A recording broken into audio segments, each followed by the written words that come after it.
Hi friends, how are you doing today? I'm Ninja Whale. So I want to interrupt regular programming today with an episode of propaganda. So some of my friends have asked for recommendations for resources for people who are interested in Chinese history and culture. And I wanted to start with the Qing Dynasty, which is the last dynasty in China and one of my personal favorite dynasties. So before I start, I want to have a list of emperors here so that when I make these recommendations, it's easier for you to position them on the timeline. And so with that, the emperors were Yeah, so I did that to show that I was a really weird kid who, like, at 6 years old, spent my spare time doing things like memorizing all the emperors. And so if you end up not liking the things that I recommend, please don't give up on Chinese history and culture. Just blame it on me, but don't give up on Chinese history itself. So with that, I want to recommend my absolute favorite book. The title of the book is called Ts'ao Yin and the Kangxi Emperor. And when I picked it up, I thought I would be learning about a guy named Ts'ao Yin. I had no idea who this guy is. After I read it, I found out that he is actually the grandpa of Cao Xueqing, who is the author of Dream of the Red Chamber, Hong Lou Meng, which is one of the most famous literary works in China.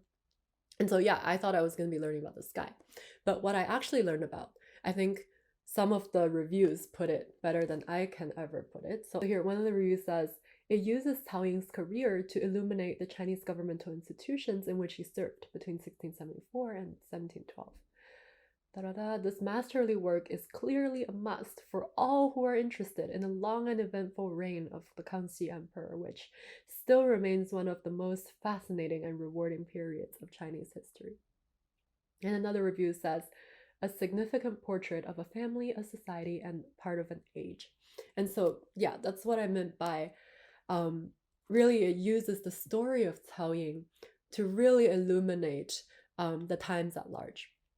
And one of the aspects of this book that I personally found really rewarding, and this is a little bit abstract, I actually pick up this book sometimes when I feel like I'm tired of science, and it reminds me of how fun it is to do science all over again. This book is so masterfully researched and written that when I read it, I feel like a little explorer who is on an expedition with Dr. Jonathan Spence. And we start off in a dark forest where, there's like scattered firefly lights from previous works, but we're really in uncharted territory and we have no idea where to begin. And we start finding these little pieces of clues, we start piecing them together.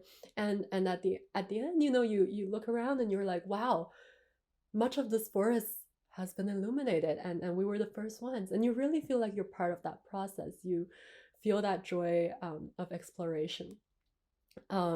Yeah, I can't really explain it. I hope that suffices, but I really cannot recommend this book enough. And so this book fits within the reign of the Kangxi Emperor. Also within the reign of the Kangxi Emperor and dipping a little bit into Yongzheng is this book here, Passage to Power, Kangxi and his heir apparent, 1661 to 1722. So the background for this is that the power succession between Kangxi and his son Yongzheng is actually a source of many rumors. People say that Yongzheng got the power through like less legitimate ways, and the backdrop for that is that there was a lot of drama between Kangxi's sons and between Kangxi and his sons. But this book, it's another book where before I picked it up, I thought I knew already about the Kangxi's reign, but it opened my eyes. It was mind blowing. I will say that this book is probably more suitable for somebody who already has a basic understanding of the Qing Dynasty, how things worked, maybe a little bit basic understanding about the Kangxi reign, or somebody who's really determined to get through it. So there will be parts where if you don't have the background, you'll have to Google. I was a little bit hesitant about recommending historical dramas. I personally like some of them, but not because I think they carry any historical meaning, but just, I don't know, the guys are hot or something.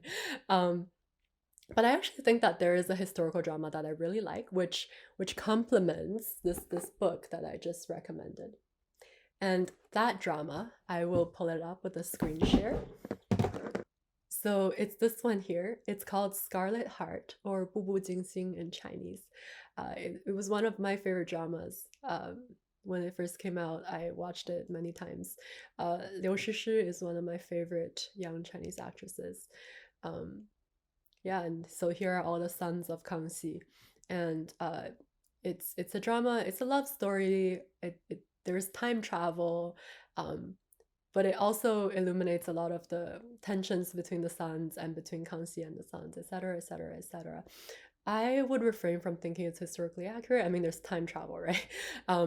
But it's free, it's on Viki, it has English subs, it's very accessible. You do not need any background in Chinese history to watch this, and I really hope that it will be a fun drama for you and will get you interested to start looking up some sources based on the things that you see.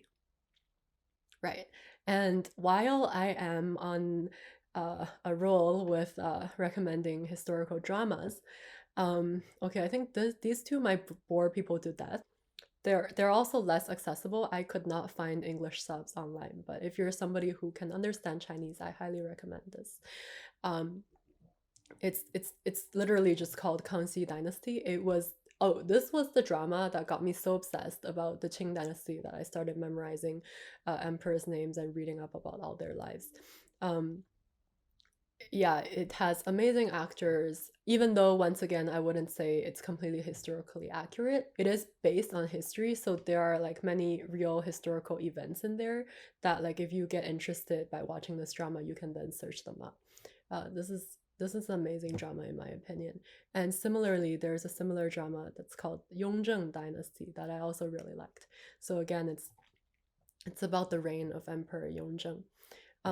So there are many dramas about Emperor Qianlong's reign. So within the Qianlong reign, one show that I have to recommend is called Ruyi Zhuan.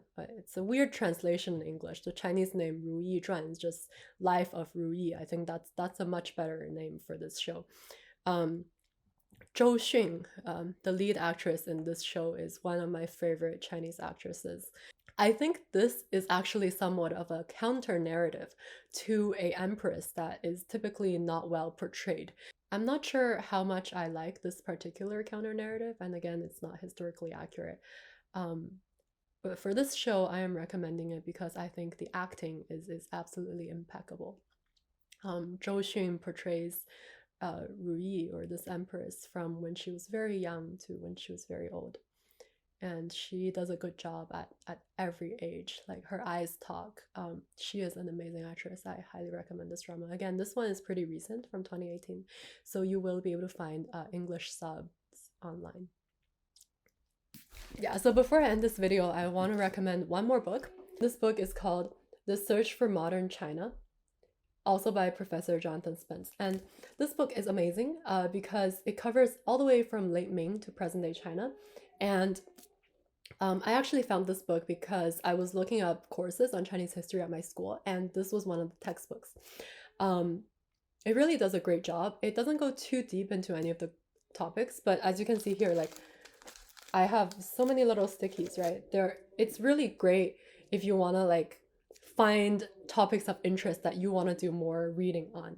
And what's really great about this book is that once you pinpoint a topic of interest, it actually handholds you and gives you a starting point, because this book comes with a documentary collection. So this is actually some primary sources that were used in putting together that book.